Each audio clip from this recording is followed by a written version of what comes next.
खुलुमबाय स्टुडिअ दं आं राजीव बसुमतारी आरो बे समाव नोंथांमोननि गेजेराव लानानै फैदों बिहारनि मोनसे राजखान्थियारि खौरां। नंगौ बे समाव नोंथांमोना मिथिगौदि थांनाय साननैसो सिगां बिहारनि बिसायख'थिनि फिथाइखौ फोसावनाय जाबाय आरो बे बिहारनि राजखान्थिनि एबा बिसायख'थि बेलायाव एनडिए दोलोआ गोबां मासि देरहानानै सरकार दानो थांगासिनो दं। थामहिनबा दिनै बिहाराव जिथि खेबनि थाखाय नितीश कुमार बिथाङा गिबि मन्त्रि महरै समायखिरा जानो थांगासिनो दं। नितीश कुमार बिथाङा दिनै 1:30 बिहारनि गिबि मन्त्रि महरै जिथि खेबनि थाखाय बिथाङा समायखिरा जानो थांगासिनो दं। बे समाव मख'जाथावदि थांनाय बिहारनि बिसायख'थियाव एनडिए दोलोआनो बयनिख्रुइबो बांसिन बियाबाव देरहासार जानानै बिथांमोना सरकार दानो थांगासिनो दं। थामहिनबा भारतनि गाहाय मन्त्रि नरेन्द्र मदि बिथांनि दैदेननाय बिजेपि दोलोआ बिहार रायजोआव गासै 80 बियाबाव देरहासार जादोंमोन। लोगोसे नितीश कुमारनि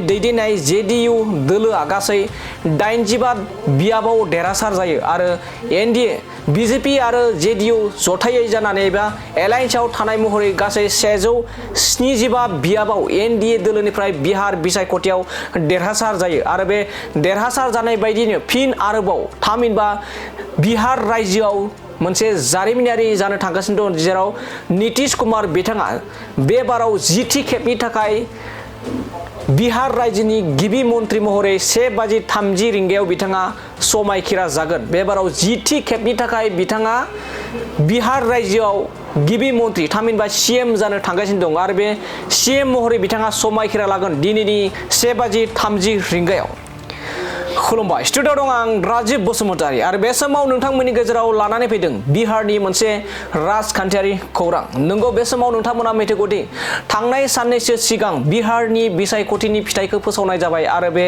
बिहारनि राजखान्थिनि एबा बिसायख'थि बेलायाव एनडिए दोलोआ गोबां मासि देरहानानै सरकार दानो थांगासिनो दं। थामहिनबा दिनै बिहाराव जिथि खेबनि थाखाय नितीश कुमार बिथाङा गिबि मन्त्रि महरै समायखिरा जानो थांगासिनो दं। नितीश कुमार बिथाङा दिनै 1:30 बिहारनि गिबि मन्त्रि महरै जिथि खेबनि थाखाय बिथाङा समायखिरा जानो थांगासिनो दं। बे समाव मख'जाथावदि थांनाय बिहारनि बिसायख'थियाव एनडिए दोलोआनो बयनिख्रुइबो बांसिन बियाबाव देरहासार जानानै बिथांमोना सरकार दानो थांगासिनो दं। थामहिनबा भारतनि गाहाय मन्त्रि नरेन्द्र मदि बिथांनि दैदेननाय बिजेपि दोलोआ बिहार रायजोआव गासै 80 बियाबाव देरहासार जादोंमोन। लोगोसे नितीश कुमारनि दैदेननाय जेडीयू दोलोआ गासै 85 बियाबाव देरहासार जायो आरो एनडिए बिजेपि आरो जेडीयू जथायै जानानै एबा एलायन्सआव थानाय महरै गासै 175 बियाबाव